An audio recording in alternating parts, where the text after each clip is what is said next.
You ready? Hello and welcome to the first ever edition here of Otterbein Wrestling on Otterbein TV. I am your host, Brendan Shave, here with Rashad Baktrov.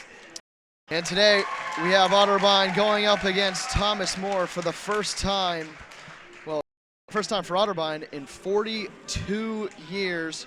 And I'm going to go ahead and bring you the starting lineups here for Otterbein. You'll have at 105, Jackson Laxo, 133, Tyler Norris, 141, Jake Vaughn, 149, Cortez, 157, Willie Pler, 165, Don Didon, 174, Braden Newberger, 184, Corbin Bunsold, 177, Drew Casper, and at 205, the heavyweight, Gage. Now moving over to the Thomas More roster, we'll have Cody Schulz at 125. 133, we'll see John Shirky.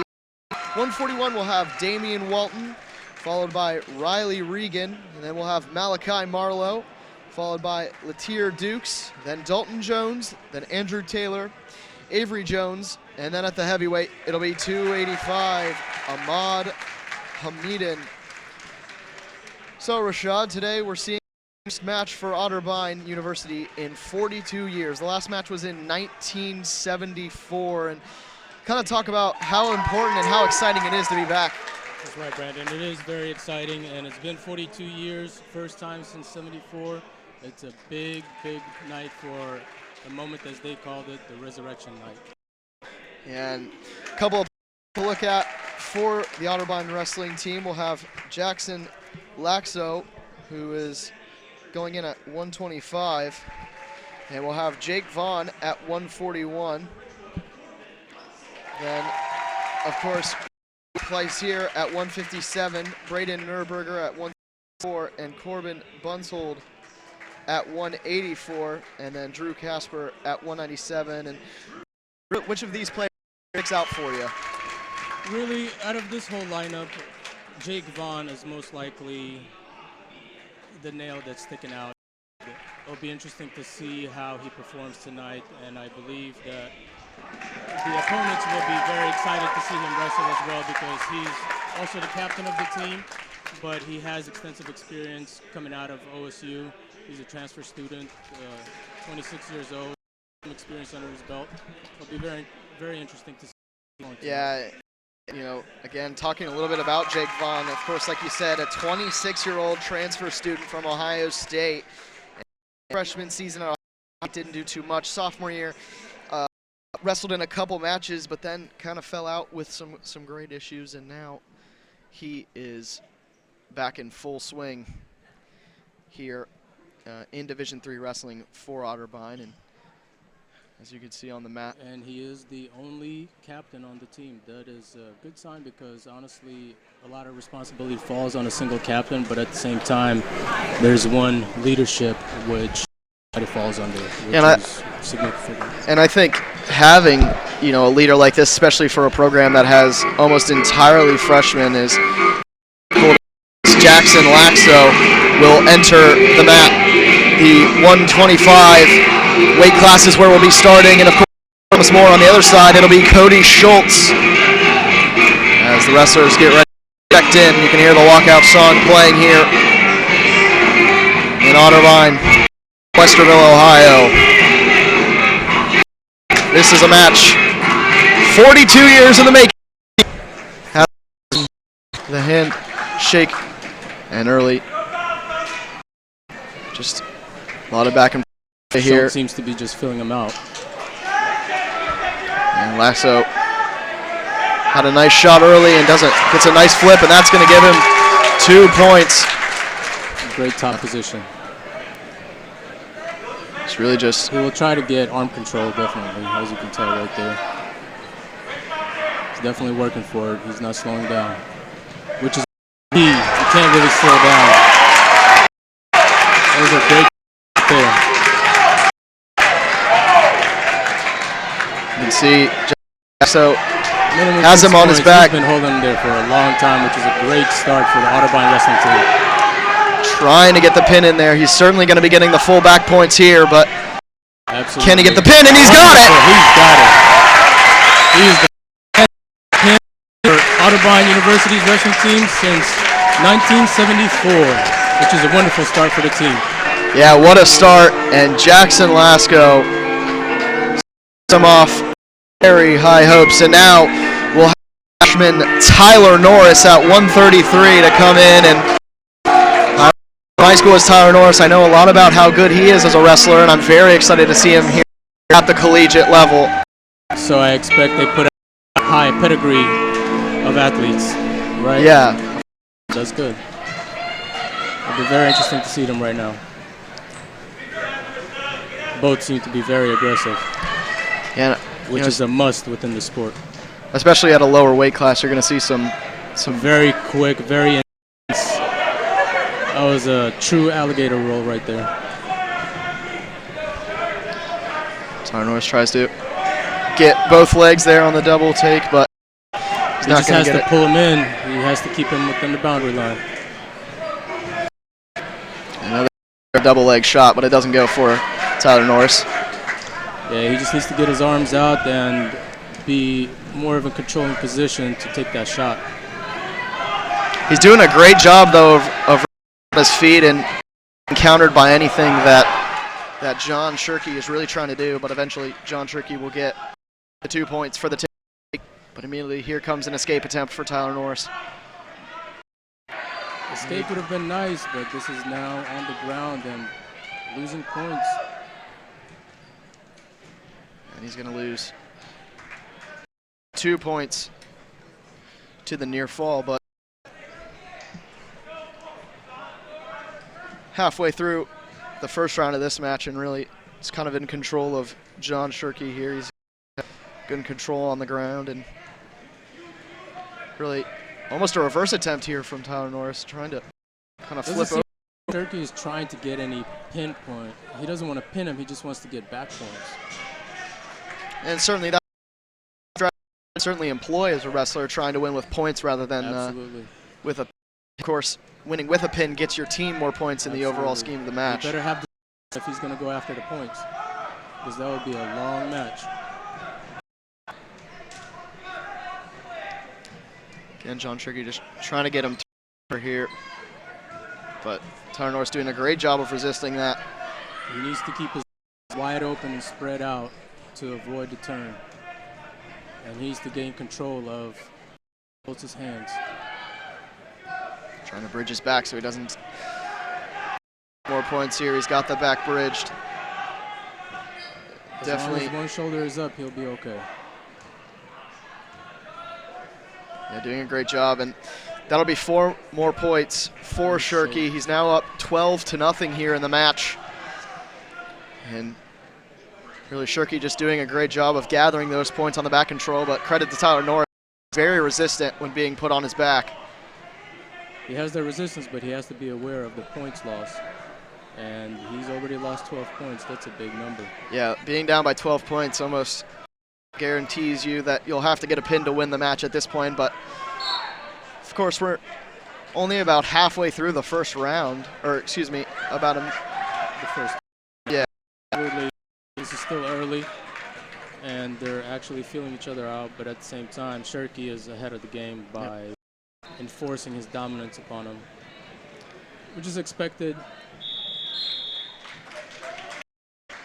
And now it's going to second round.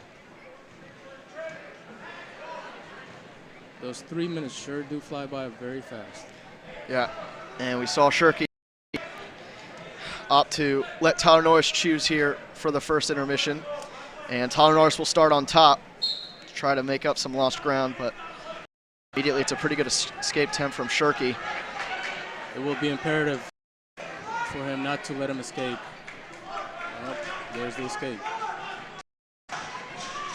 Now 13-0 in favor of Shery here of Thomas More University. Thomas More traveling pretty far, coming from Kentucky. And in the end, it'll be the points that gets him the win here. Absolutely. As you saw, the mercy rule come into play for the first time tonight. Currently 6 points for Otterbein and 5 points for Thomas Moore. And now we'll move on to 141-pound captain of Otterbein, Jake Vaughn, the 26-year-old from State, and really, this is the stud of the team, I would say, if you're Otterbein. Yes, he definitely has the experience. We'll see how it plays out in this match. We'll see if his experience and strength and athleticism pays off. There you go. He is very aggressive. That is good to see. He just needs to be disciplined and poised and composed to enact his. Yeah, and of course, as the night goes on, we'll see a lot less technicality and a little bit more just brute force and brute strength, exactly. Especially when we get to the heavyweights at 285. Absolutely. It will be interesting to see some flips on the higher up heavyweight division. A lot of just back and forth between Jake Vaughn and Walton. They need to be careful because they can both be separated if they're not active. Not really or anything, but Jake Vaughn finally got one. And he does stay in. He stays in. He got the points. You can see that when he went for the and that's going to earn him the 2 points. Absolutely. You can clearly tell from Norris's and Vaughn's performance that they've been pretty much trained to keep their foot inside the mat, which is very important. Definitely allows you to earn some points. Certainly don't want to give anything away, especially if you have a position like Jake Vaughn does right now, where you're on top and controlling the match, really.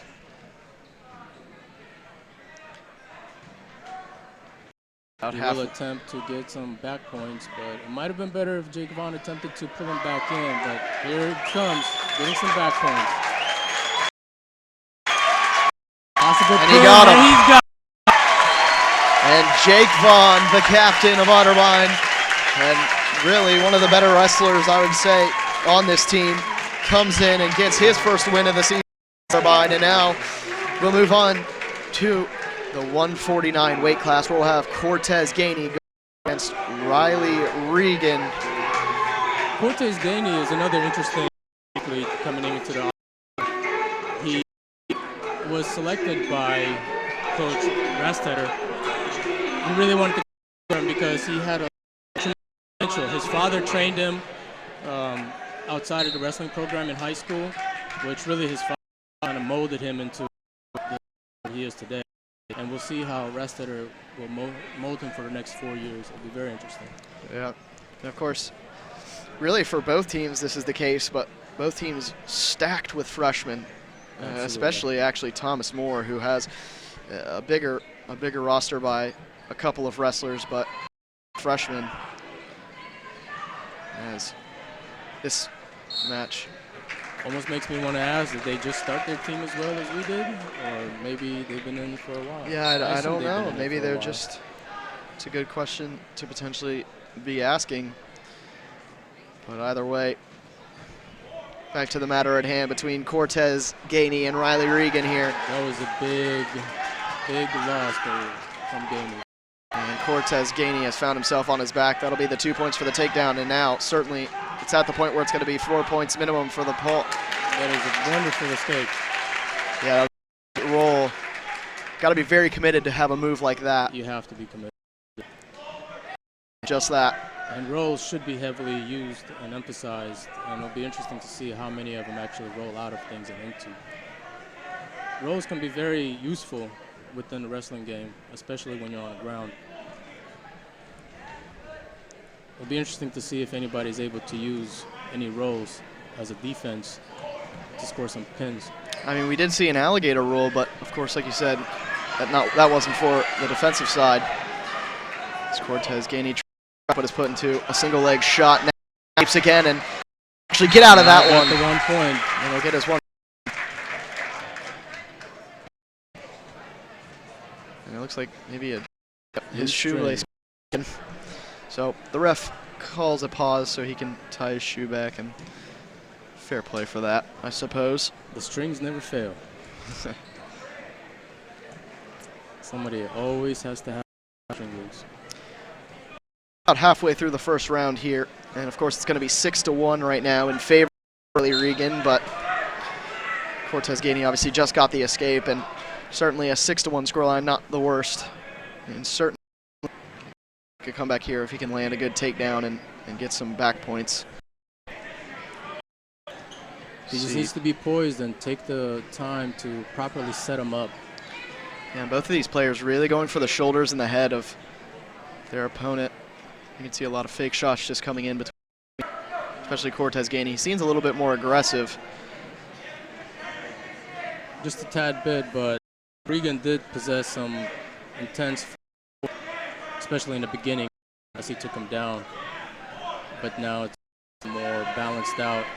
They might be getting tired, we'll see. Yeah. Of course, 30 seconds left here in the first round between these two. And it's going to be 6-1 here of Riley Regan, who's done very well in this match so far. But Cortez Gainy really just trying to find his footing in. I mean, he's got a good escape, but hasn't really shown much offensively speaking. Also show how much stamina Cortez has at the moment. We'll see how well they've been trained within what they only had a month to train for this match, which really is time. Yeah. We'll see the intensity on the training. And of course that ends the first period. Riley Regan did get the 2 points there at the end, so it is going to be 8-1, and Cortez Gainy will start on the bottom. This is a great opportunity for him to earn some points and possibly maybe even a reversal. Shot. And he's not immediately, at least. He has a wonderful opportunity to perform some roll with the reversal. We'll see if he will take the advantage. Ooh. And you see there from Riley Regan almost rolling into trying to flip over the body of Cortez Gainy and almost rolled himself into a reversal, but yeah, he was just way too high up. Composure there to maintain his positioning. And you're going to get a stalling point now. It almost seems like Thomas More is just a tad bit stronger. Cortez Gainy now on his back, trying to bridge and arc out, and he's going to get it. But he'll get 4 points for Regan. Putting him on his back. Yeah, that'll be Regan, excuse me, who gets the 4. Now at a 13-1 scoreline, you think now for Cortez Gainy, it's almost going to have to be a pin, as I don't know if the points will be possible. It is a large lead, 13-1. It's a big gap. He has to be, and he has to take the to shoot, reverse, and get him on his back right away. And of course, to be able to get any shot, he's got to escape this, which he hasn't been able to here in the second round. He's been on his back or his stomach pretty much the whole time. He's losing points once again. No points lost. And really, 15 seconds left here in the first round. He'd really like to just ride this one out. This shows the amount of experience that Regan possesses. He's been dominating most of the match, and he's earning points persistently, which is very good to see. And Riley Regan, looks like they're just choosing their positioning, and it'll be Cortez Gainy who starts on top this time to start the third round of this match. 13-1 lead here for Regan, though, and Gainy's really going to have to make something magical happen here, as he has top control, but in a already for Regan, and without that escape, I can kind of see the face of Gainy, and he looks to be fairly demoralized here. He definitely should not give up. He should stay patient and keep working hard. He Well, yeah, rely on his stamina and just keep going for it. And that's the 2 points. And so that will be the mercy rule win for Riley Regan, which will put the team scores at 12-10. But now up next, we've got 157 weight class, and that'll be Willie here versus Malachi Marlo here. And Willie Pleisier is quoted by Coach Rastetter as being the most naturally gifted athlete on the team, as well as smile. And we'll see if being the best athlete on this team can do something for him here as the match is underway. You mentioned gifted, but also the wrestlers from the Otterbein seem to be the individuals who are ready to be coached, and they're take knowledge and information from their head coach, assistant coaches, which is a great benefit for them. Yeah, what a reversal there. You saw the takedown, which got Marlo the 2 points, but Willie Pleisier immediately replied, and now he's got him in a great position. And more battle just back and forth. This is a very fast tap. Intense. That is an impressive move to see. Very aggressive, very dominating. It looks like he may have it. Pleisier just needs to spread his legs and keep the dominant position. The positioning for sure, and there it is. Automatic pin. And you can see the excitement on Willie Pleisier's face. He was amped. He came off of the mat screaming with pride for the Otterbein Cardinals, and he's won his first match here for Otterbein, and the hype is there. And that puts Otterbein at 18-10. And here comes. It's going to be Don Didon for Otterbein versus Latier Dukes for Thomas More. And the handshake is underway, and now the match is underway as well. And some early attacks on the much taller, which will give him great leverage. It is usually much more difficult to when he's taller than you, but there are some advantages. Yeah, kind of a figure coming in at 165 versus you look at his opponent, Latier Dukes, a little bit shorter, a little bit thicker on the arms, I would say, and the legs especially. As that'll be the 2 points there for Dukes. But really, you know, Thomas Moore's got to start getting pins. I mean, they've won 2 out of the 5 matches, but both of them have only come by points, which has put them in this 8-point deficit here with the 3 pins for Otterbein to really cancel out. With that in mind, Thomas does seem to have a plan. If they can't win by points, they are relying on, if they can't win by pins, they're relying on their points, and that shows a certain level of experience from their wrestlers as well.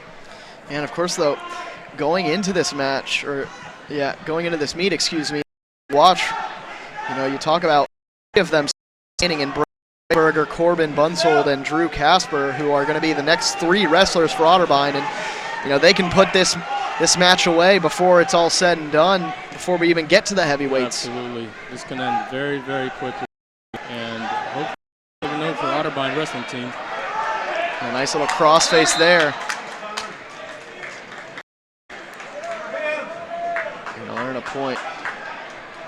So the score will be 1-2 currently.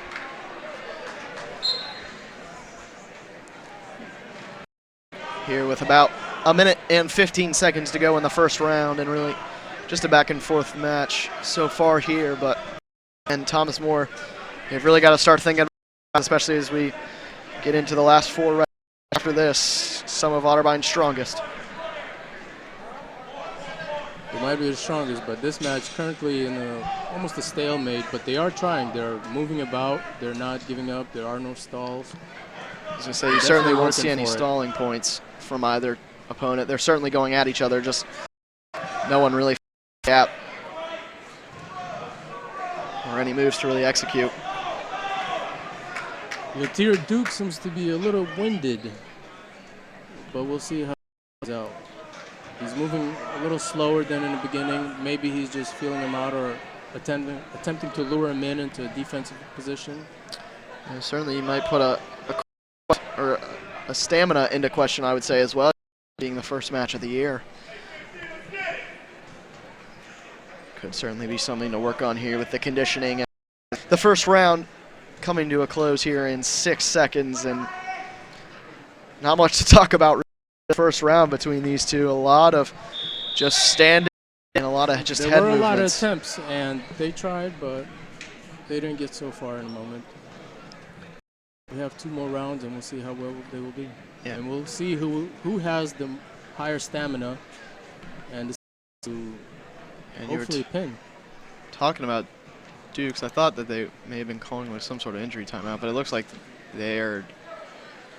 Yeah, it looks like they are calling some injury timeout for Latier Dukes. Is he being talked to by the coaches? And it looks like can't really see what it is from here. Maybe he might have bit his lip or hit his chin. Looks like a swab or a his Kleenex or something. Or his mouth.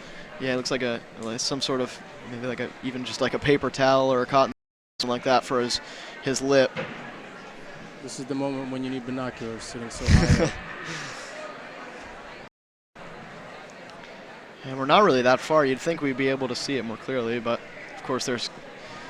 But we are in a great position. As you can see, the crowd is very large. First match, first meet. Yeah, pretty and much. It's free admission.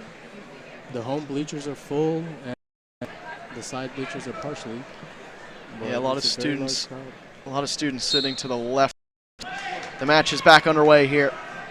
It was Dukes who started on the bottom. He has to get the points. He has to escape. Didon trying to work the legs. He's got the half Nelson in. Trying to roll him, but it's good play from Dukes, who escapes with his arm for now. Almost looked like he's double jointed. Yeah, very flexible there to escape that. And now the armbar comes in.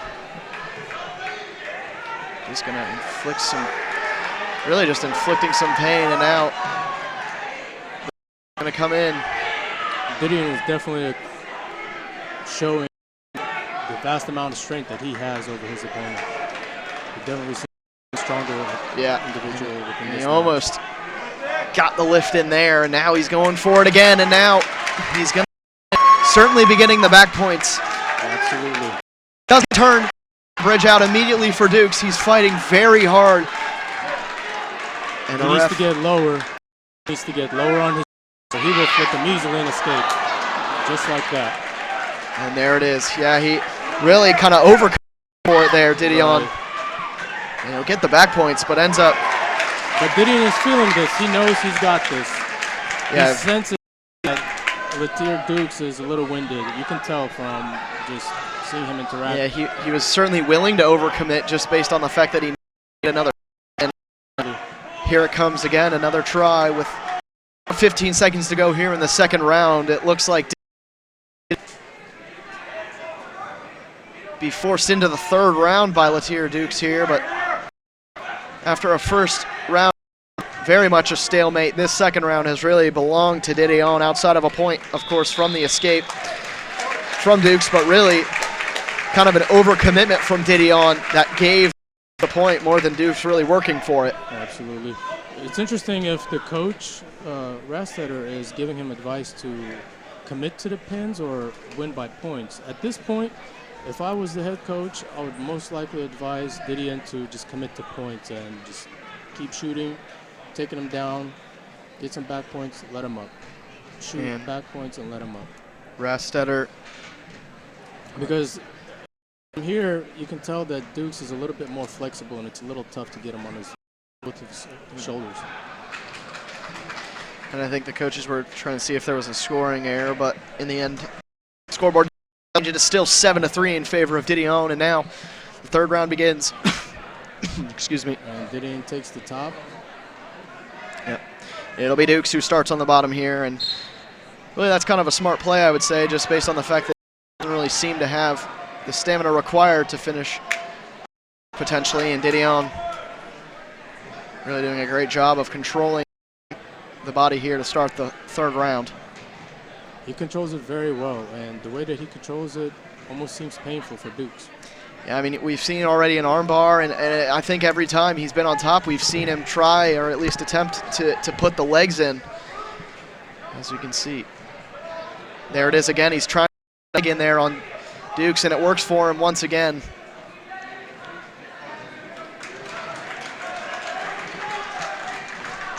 Really doing a great job of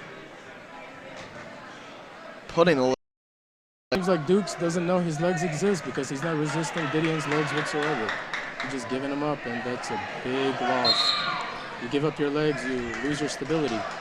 And personally, I really love seeing technicality that wrestlers can use with legs. I think potentially, I mean, I wouldn't say an underrated part of someone's game, but I think putting in the legs can really be influential, especially when you're trying to turn an opponent. Absolutely, absolutely.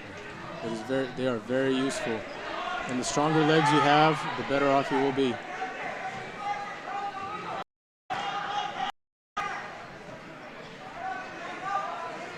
Here goes Didon once again, attempting to listen.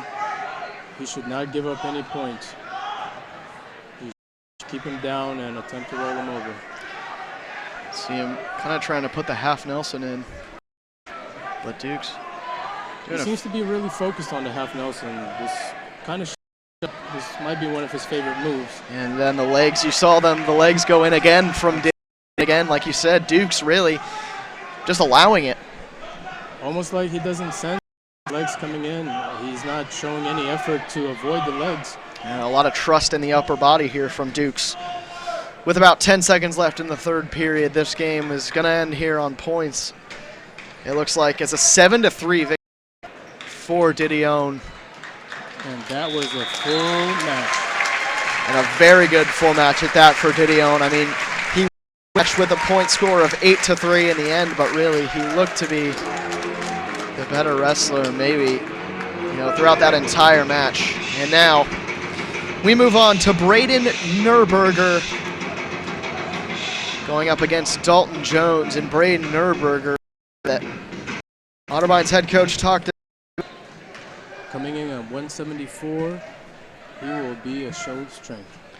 And of course, talked about how good Jake Vaughn is. Well, Newberger, no slouch either. He's a two-time state champion. And he won 2 matches in his freshman high school year. He definitely developed very fast. He's really applying the pressure here early on Dalton Jones. And they'll call locking hands and reset it at a stalemate. I spoke to Coach Rastetter yesterday, and he mentioned that Newberger is very adaptable and he accepts the guidance of the coaches. And he's a quick learner, very beneficial for the Otterbein wrestling team, which will be a great example for everybody else to follow. And wrestling, really one of the hardest sports to kind of adapt to the style of a coach, just because Absolutely. of how individual the sport is itself. Absolutely. I mean, certainly sports the coach doesn't participate, but of course if you think about a sport like football potentially where the coach is still calling the plays, here the coach can tell you what to do, but at the end of the day, it's an individual moment. That's all it is. Exactly. There's nobody there with you, just you on the mat and your opponent. Nobody can help with you. And I know, of course, you and I both come from wrestling. When you're on the mat, you almost kind of, you really don't hear anything from Absolutely. even what your own coach is saying sometimes. You hear nothing. And it's amazing that the crowd cheers or they try to advise the wrestlers on the mat when we can't even hear the coaches that are right next to us. Let alone the referee. We hardly know what he's saying or where he exists. Right. We're just so focused and in the moment and dominating our opponent. Yeah, I mean, really the only opportunity. I was gonna say, really the only sound you hear when you're actually on the mat is the whistle, but besides that, it's pretty much dead silent. I've been in moments where I have it's just being me in the zone, my breath, the opponent's breath, and we're just so locked in so tight that. And a great single leg shot there from Newberger. And he's trying to turn this into back points. Which he could have had if it wasn't stopped. I'm trying to see. I didn't actually see what the was there. Start back in neutral position. I think it was a dangerous position. Ah, okay. That would make sense as he started to roll him onto his head. Certainly an acceptable call.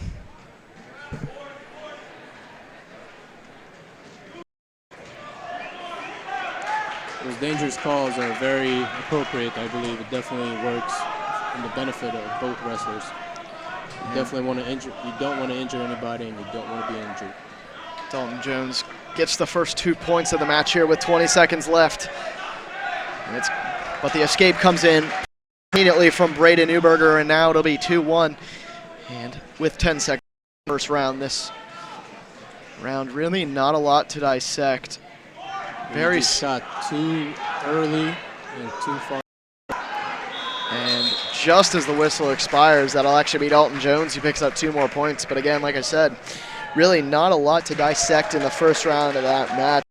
Like the last match we saw with Didon and Dukes, where really not a lot going on. And then in the second half, it was Didon who dominated. And we'll see if that sort of trend, I guess, continues into this match.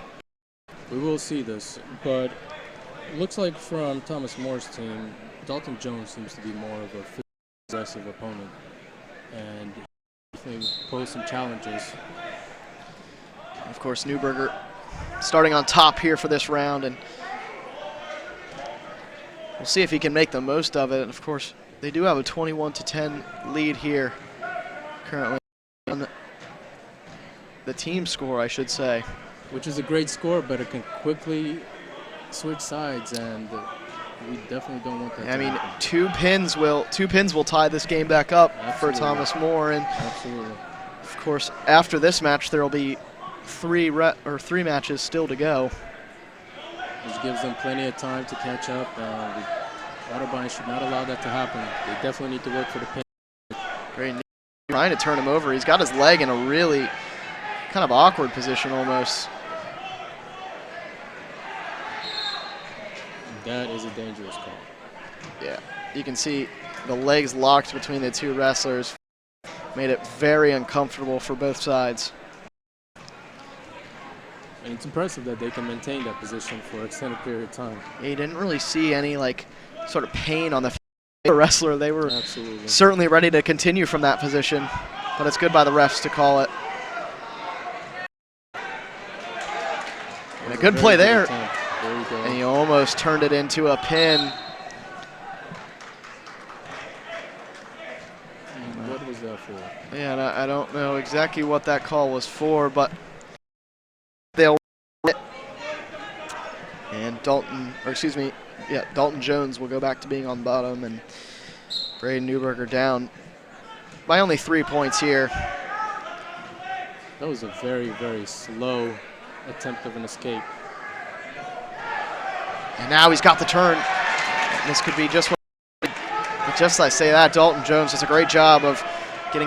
And Braden Newberger's going to throw in the half Nelson. We'll see if he can do something with it here. He has to turn him. He has to get those points. I'd love to see him. He's going to turn it into a cradle, or at least trying to. That would have been a very difficult move to turn the cradle and roll him back in the position that his arm was in. Yeah, he had the opposite leg from where his body was, which makes it certainly very difficult. 10 seconds left. The second round looks to be about over, and it'll be 4-1. This might be a drawn-out match once again. And they could see another match, the second consecutive one, I should say, go the points. Of course, we've seen a couple matches end on points in favor of Thomas More, and they were both the mercy rule set in place of 15 points. And they were in the lighter weight classes.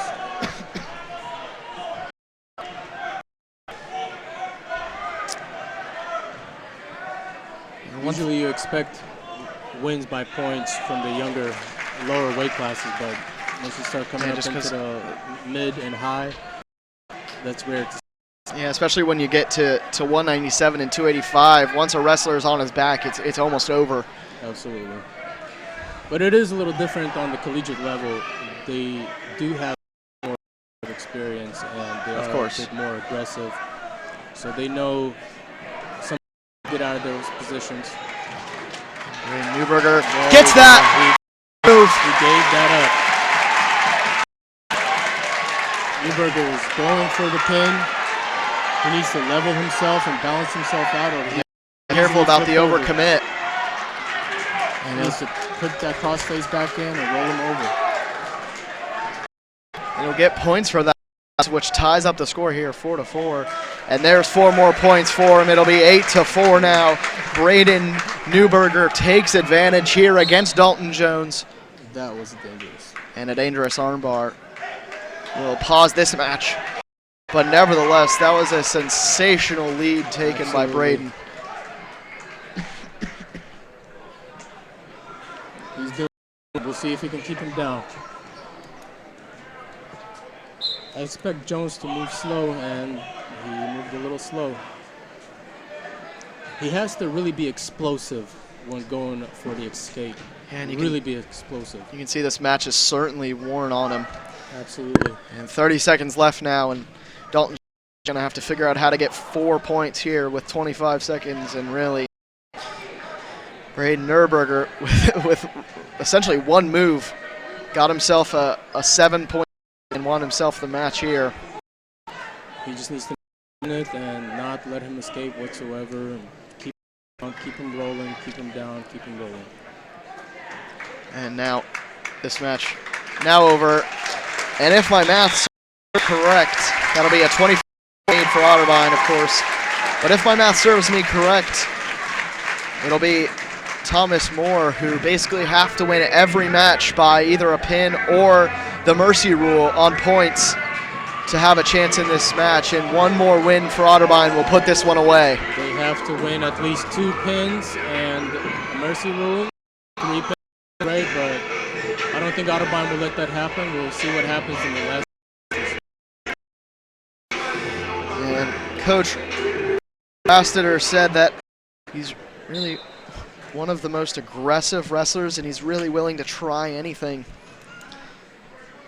And to aggressive wrestler at the 184 weight class is impressive. This is where the magic usually happens, the flips, the powerful takedowns. And Rosteter from him is, he is the wrestler that will give up 4 points to score 2, but you count him out of a match, and that just kind of shows you how aggressive he really is. Absolutely. He's set for the kill. He just wants to, he's determined. He might be determined, but here he's definitely points. He needs to come out of it, and he came out of it with a wonderful reversal. A roll there on the defensive end to get the reversal, 2 points, and this match stays 2-2 after a very exciting sequence there from both wrestlers. That was a great transition. He definitely earned those points. Yeah, Corbin Bunsold. He's attempting those legs. Now with control on the top. He has to get arms control. If he gets arm control, he will be okay. And keep him in that position. That's way too high. He needs to go back down lower. You know, looked like he was really trying for a move again. You talk about aggressiveness. That was dangerous. They called it dangerous there. But you could see the move that he really attempted. Went too high up. He was trying to get like pretty much up and put the leg in. He attempted. And now we'll see what he will attempt again. He's going for the cradle. To get the cradle from the standing position, that's a difficult task in itself. And that definitely tells you how much power somebody has. Certainly an aggressive move at that, and now the cradle is locked, however, and he's going for the turn, and there's the turn. He just needs to get that arm body and keep rolling. And hold him down right there. And there it is. He needs to keep him there, and keep that grip. Question is, though, now, can he hold it? Andrew Taylor doing a great job. And breaks away from the cradle. Some great defense from Andrew Taylor to keep his team's hopes alive in this dual meet here between Otterbein and Thomas Moore. Of course, the first one for Otterbein. 1974, it's been 42 years, and really the way that this meet has gone, it looks like Otterbein could be starting off the new generation 1-0. Knock on wood, they will win, but we will see what will happen with these last 3 matches. Thomas Moore definitely has some potential. And we'll see what cards they got. Corbin. Taylor is trying. He's not giving up. He's at the moment being dominated, which is acceptable. Now Corbin Bunsold will finally get the 2 points there. Which is well deserved. I thought he was going to get 4 points on his cradle attempt, but he only received 2. And that'll be the end of the round. And for Corbin Bunsold, it's a 6-5 lead. Certainly not anything crazy, something that Andrew Taylor can come back from, but I really think that Corbin Bunsold kind of dominated that first round. I don't know if you agree. He's dominating him, but he's also better in stamina. Taylor is actually winded. You can tell from here. Yeah, just waiting on the points really to come through for Bunsold. Single leg. He needs to pull the chain on that. And he had the single leg in, but it was really a great defensive sprawl there from Andrew Taylor to keep this one only a one-score game. One-score match, excuse me, and what a roll. And that's a great whistle. And now he's got the chance for the pin. This could be the meet, and there it is. Corbin Bunsold. And now Otterbein have guaranteed. And he's guaranteeing a win for Otterbein. There's no way that Thomas Moore can actually secure this win. And this meet, statistically now over as a 30-10 lead for Otterbein.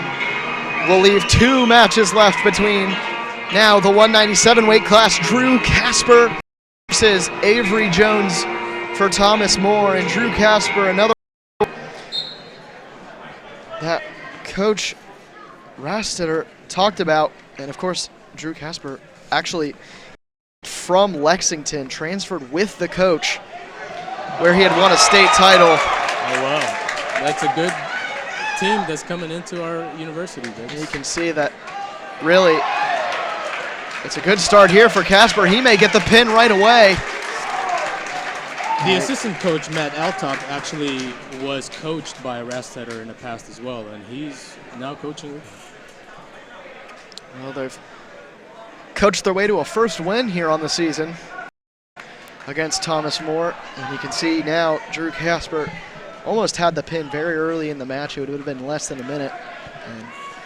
And this shows the level of experience and skill that Coach Rastetter has in regards to a new freshman team, almost literally all freshmen besides some sophomores and juniors. But they do have great experience. I hope this will be a wonderful experience for their first match.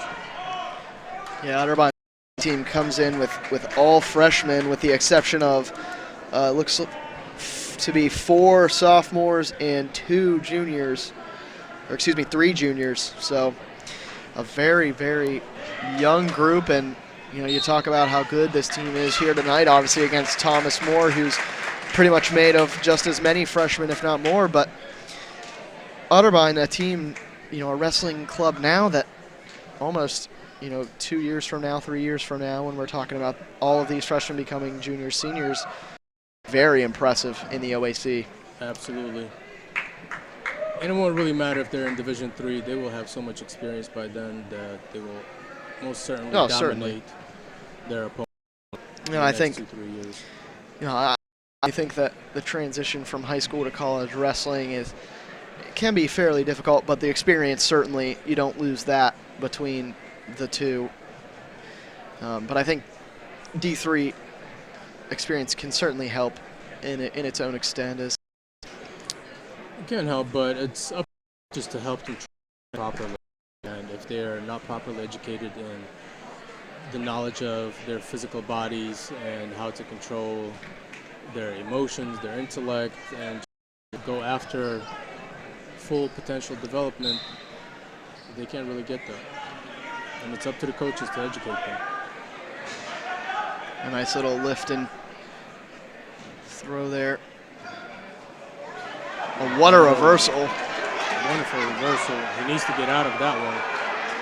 I don't know if he's going to be able. He must get out. He is flexible. Does. It is possible for him. He can do it.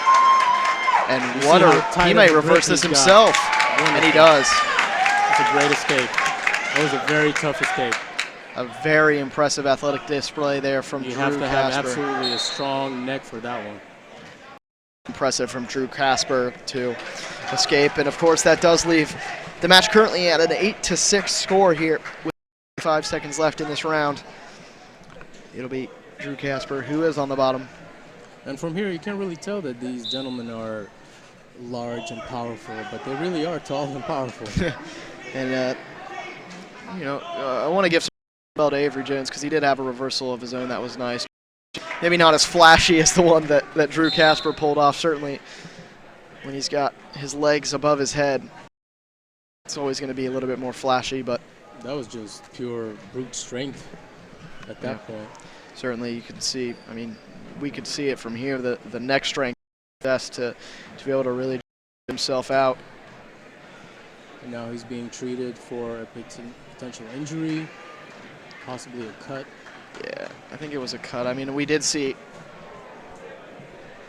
about a minute or so ago kind of a similar situation with an injury timeout, and I think this one might be from the headgear that he was wearing. He has it removed at the moment, and it is on the side by his ear.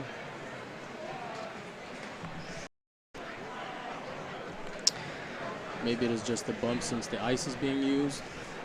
You can tell from this angle. Yeah, of course, the trainers that are working on him kind of blocking our view a little bit. So, but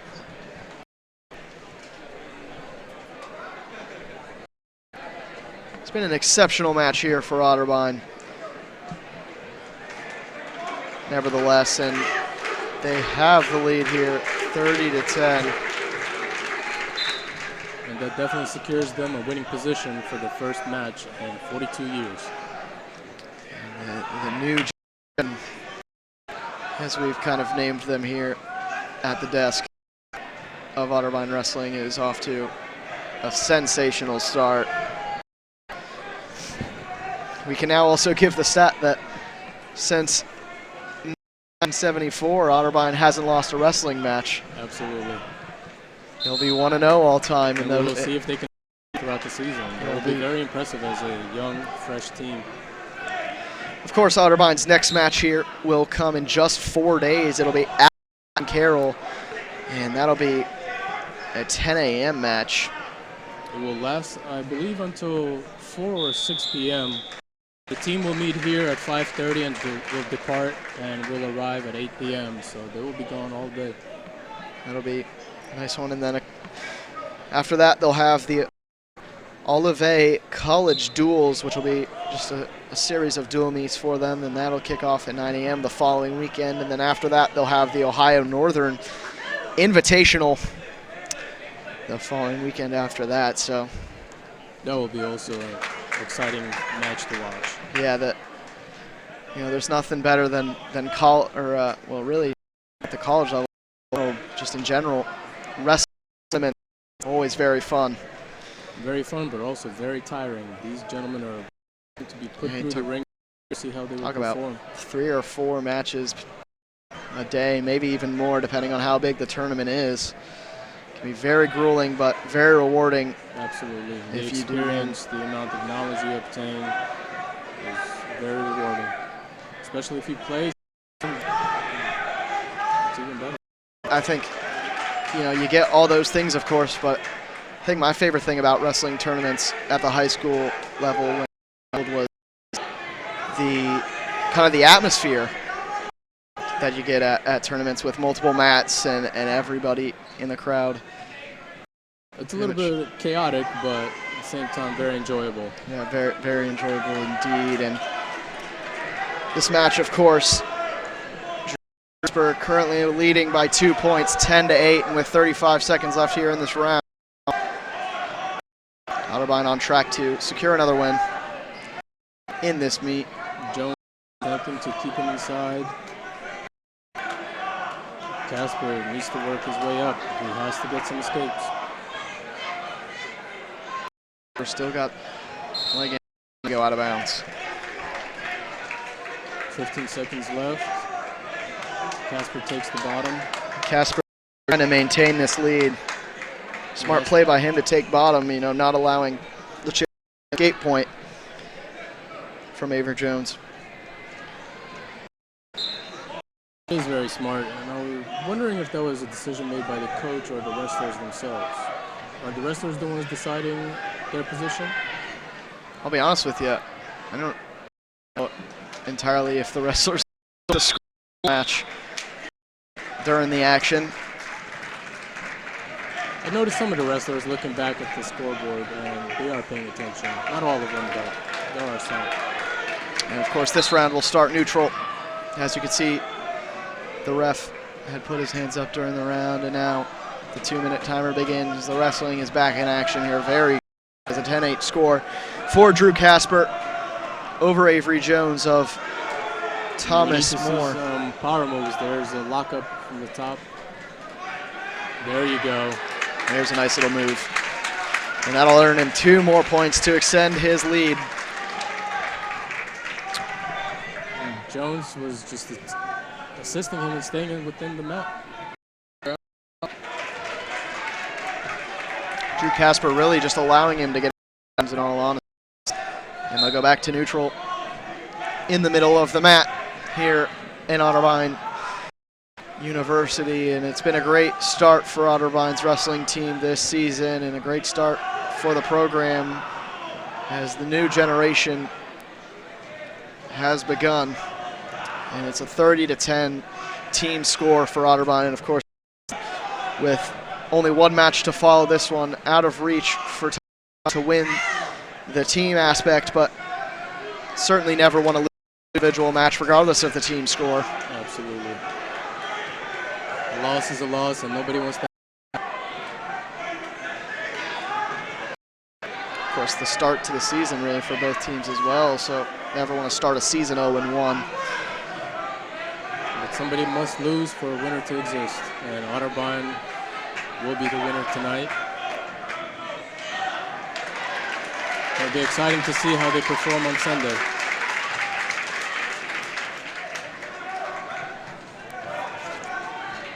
Comes Jones again. Earns a point on the escape, but with 12 seconds to go in this match, it's going to be Drew Casper who pulls this one out and extends the lead to 33-10 for Otterbein. And again, 14-11 in favor of Casper. We've talked about it multiple times, but a very dominating performance here by Otterbein as a full team. Absolutely. In this meet. This definitely shows you how the coaching staff have prepared the wrestlers for their first meet. And now it's time. The weight class, the big class that is heavyweights, 285. We'll have Gage Archer representing Otterbein and Hamidan representing here. The Cardinal and the Saint ready to do battle here. Gage Archer is definitely a taller wrestler from Otterbein compared to Hamidan, but Hamidan seems to be a little bit buffy too. I noticed coming in at 285, they really don't look like, they look like lean built wrestlers more than sometimes where you see just like the Absolutely. These are more like leaner wrestlers, especially Gage Archer. You have to consider that majority of the wrestlers in the heavier weight class after the 197 usually end up being between 205 to 230, 240. It's rare you see somebody reach the 285. Right, of course. And these gentlemen are most likely within the realm of 205 to 220. I mean, from here it looks like Hamidan of Thomas More may outweigh Gage Archer. But, of course, Gage Archer a little bit taller, so it's kind of harder to... It is. But I certainly agree. They're probably somewhere between like 210 and 240, I would say. No matter their weight, Archer is definitely working Hamidan. And Gage Archer has a great lead on the start of this match. About halfway through the first round, it's a 2-0 lead for him.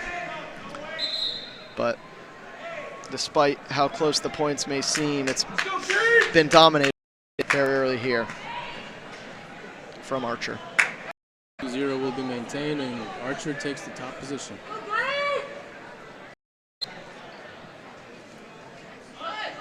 attempt of an escape. Just wasn't quick enough and did not follow through on behalf of Hamidan. Yeah, he was trying to be explosive, but it was actually a really good arm pressure to basically shut that down immediately.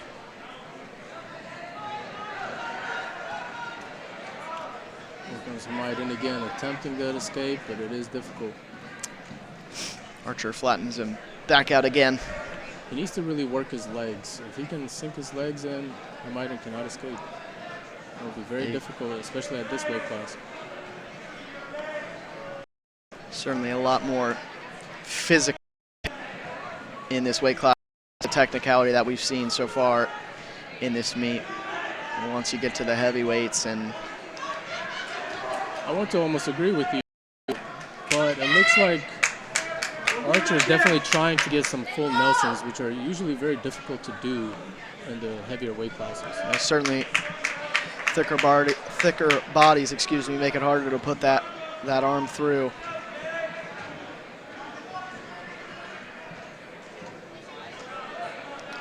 Definitely slower paced matches than the ones we saw at the beginning of. A tad bit less aggressive and a little slower, less technical skills, but they're attempting. It is actually very difficult to move a larger person, no matter what weight you are. Certainly.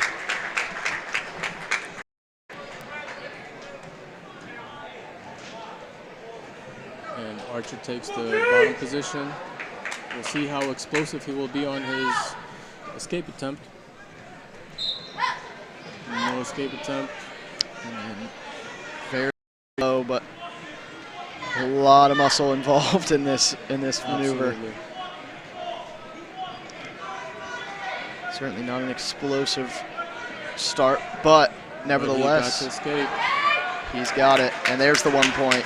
And immediately he goes on the offensive now, trying to get behind him to get those 2 points, but Archer literally just out-muscling him, but it's happening in this 285. that was a great move there off the start from Gage Archer.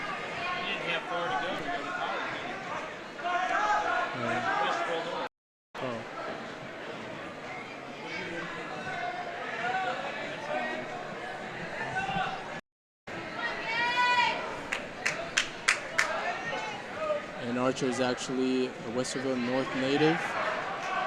It's about 5 minutes or so, 5 minutes from here. He's a sophomore. We'll see how he will do the next 2 years coming up. Yeah, about being a sophomore, that automatically makes him one of the older players, or excuse me, one of the older wrestlers in this lineup. Most of the team consisting of freshmen, as it is a new program here. Most likely he will take up a captain position in the future. Yeah, we'll see how he progresses.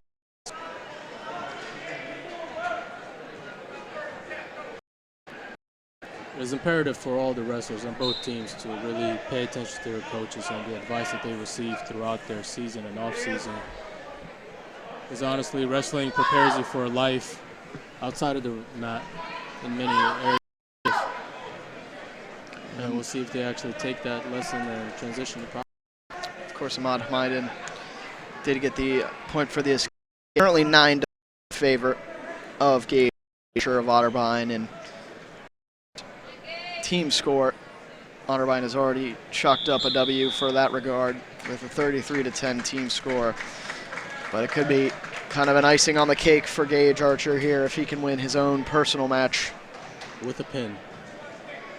With a pin, or really by any means possible, as he'll opt to go Newberger to start the second round. And it's 9-4 in favor of Archer. And both are actually quite tired, but Archer is definitely the more aggressive, dominant wrestler in this match. And you can see the pace of this match slowing down drastically since the start. And it's showing in both these wrestlers. Gage Archer, I would say, done a little bit better with the conditioning, and I think really overall Otterbein has been in better condition for this match. They have, I would say. They have. can tell from their performance at the full matches. Yeah, I mean, we've seen, even bringing up the Don versus Latier match, we saw Dukes pretty much winded after the first 3-minute round, you know, and then it's something that I guess kind of underrated as far as what you work on as a wrestling team. You always want to be good technically and know all the things like that, but conditioning something that I think very underrated. And they have some time to make up for it, but they need to kick up the pace throughout their practice. And you can see the struggles with the disadvantage of height. Archer is definitely a little taller, which definitely gives him the upper hand advantage in regards to defensive positions. And he's honestly just trying to dominate in the muscle. There isn't much technique, but slow, precise contractions to overcome.